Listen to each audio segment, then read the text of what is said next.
मैं दीवाना ना जाने कब कैसे मेरे दिल में तू मेहमान बन गए कि मेरी जान के दुश्मन तू मेरी जान बन गए। मैं दीवाना ना जाने कब कैसे मेरे दिल में तू मेहमान बन गए कि मेरी जान के दुश्मन तू मेरी जान बन गए कि मेरी जान के दुश्मन तू मेरी जान बन गए।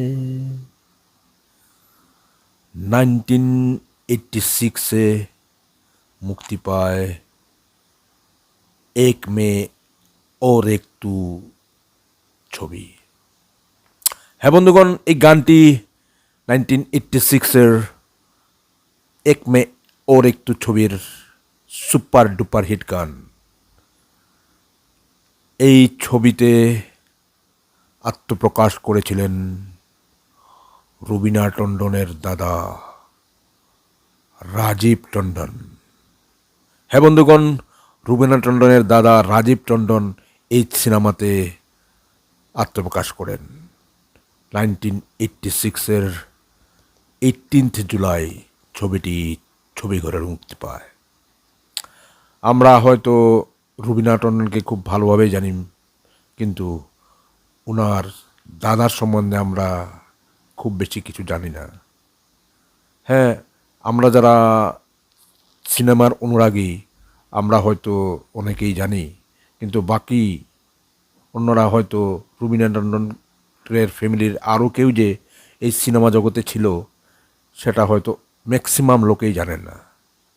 হ্যাঁ বন্ধুগণ, আমি কথা বলছিলাম এক মে ওর একটু ছবির নায়ক রাজীব টন্ডনের সম্বন্ধে।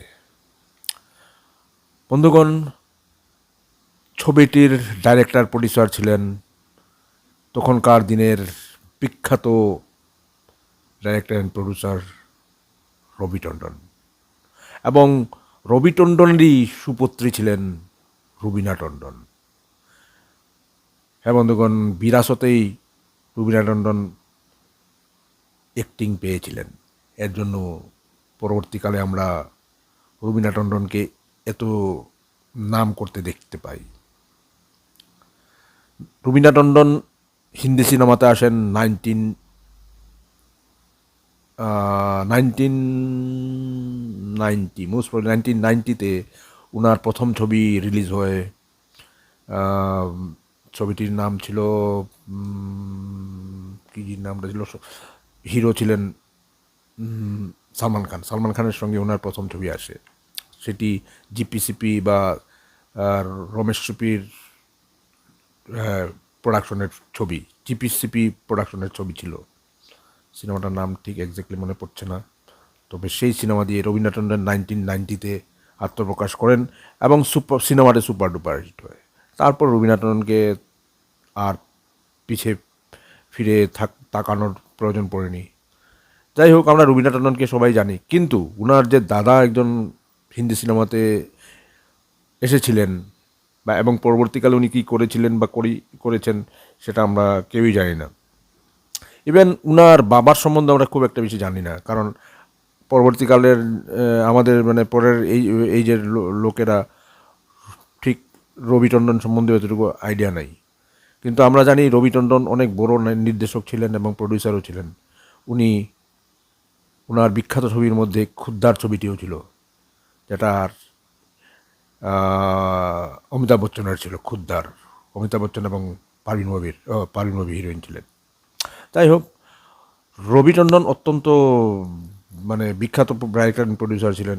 উনি চেয়েছিলেন যে উনার ছেলেও হিন্দি সিনেমাতে এসে সুপারস্টার হিসাবে পরিচিত হোক। তার জন্য উনি এক মহত্বাকাঙ্ক্ষী প্রজেক্ট হাতে নেন, এবং সেটি হলো গিয়ে এক মে ওর একটু। সেই সিনেমাটাতে উনি ওনার ছেলেকে তো হিরো হিসাবে নিয়েছিলেন, এবং বিপরীতে যিনি অভিনয় করেছিলেন মানে রাজীব টন্ডনের হিরোইন যে ছিলেন ওর নাম ছিল রুবিকা, এবং তিনিও বিখ্যাত অভিনেত্রী, তৎকালীন অভিনেত্রী রঞ্জিতা কৌরের ছোট বোন ছিলেন। জুটিটি মিষ্টি একদম জুটি ছিল, অত্যন্ত মানে তো দারুণ দারুণ জুটি লেগেছিল। সিনেমাটা উনি চেয়েছিলেন বেতাব স্টাইলে বানানোর জন্য। বেতাব যেরকম তার কিছুদিন 2 বছর 3 বছর আগে আগে রিলিজ হয়েছিল বেতাব, যে সিনেমাটা দিয়ে সানি দেওয়েল হিন্দি সিনেমাতে আত্মপ্রকাশ করে, এবং সানি দেওয়েলের পরবর্তীকালে আমরা বিভিন্ন সুপার ডুপার হিট ছবি সম্বন্ধে আমরা অবগত হই। অনেক বিগ বাজেট ছবি সানি দেওয়েল করেছিলেন। ঠিক সেই টাইপেরই উনি চেয়েছিলেন উনার ছেলেকেও উনি হিন্দি সিনেমাতে মানে লঞ্চ করার জন্য, এবং উনি ঠিক সেটাইও ট্রাইও করেছিলেন।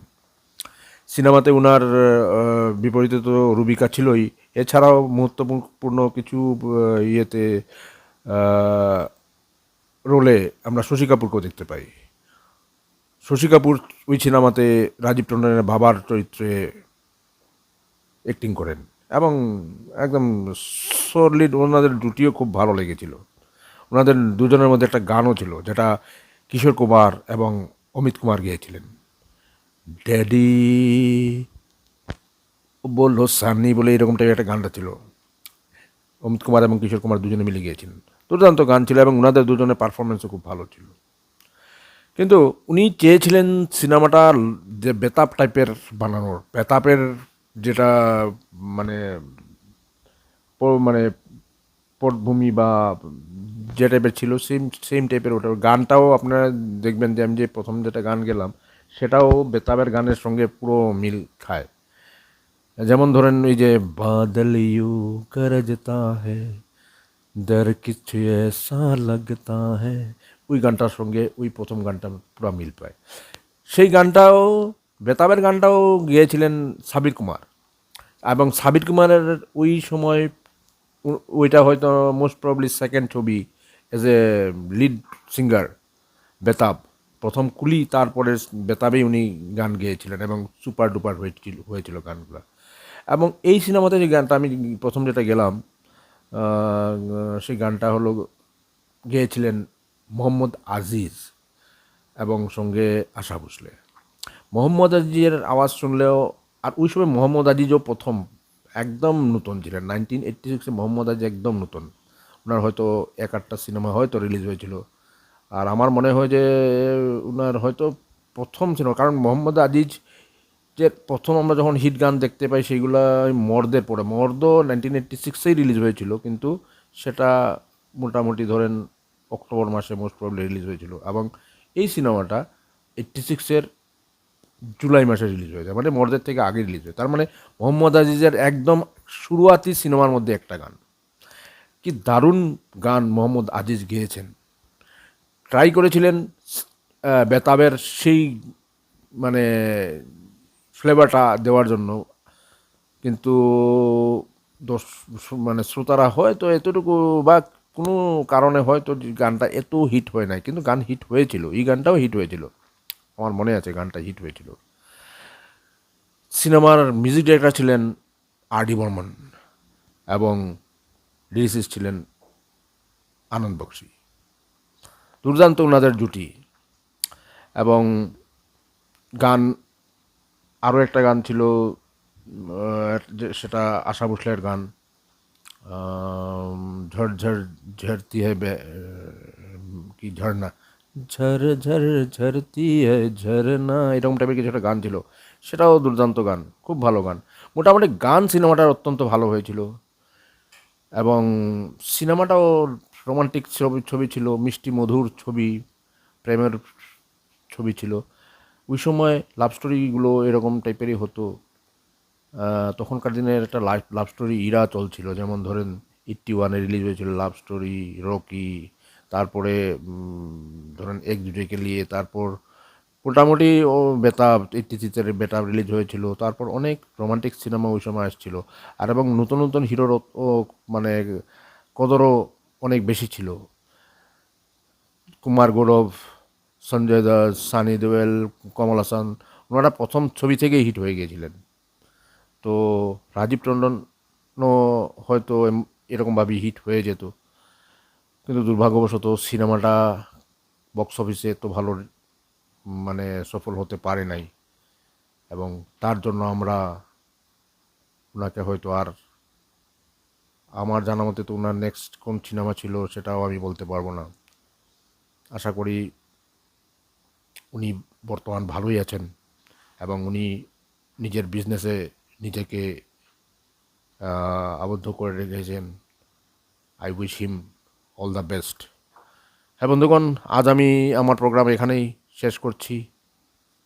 আগামী পর্বে আরও অন্য কোনো নতুন অ্যাক্টার বা অ্যাক্ট্রেসের যাদের সম্বন্ধে আপনারা হয়তো জানেন না, ম্যাক্সিমামই জানে না, এরকম কিছু চেহারার সম্বন্ধে আমি আগামী পর্ব আমার এপিসোড করব। তো আজ আমি এখানে শেষ করছি। আজ আমাকে আজ্ঞা দিন। শুভরাত্রি, গুড নাইট, খুদা হাফিজ।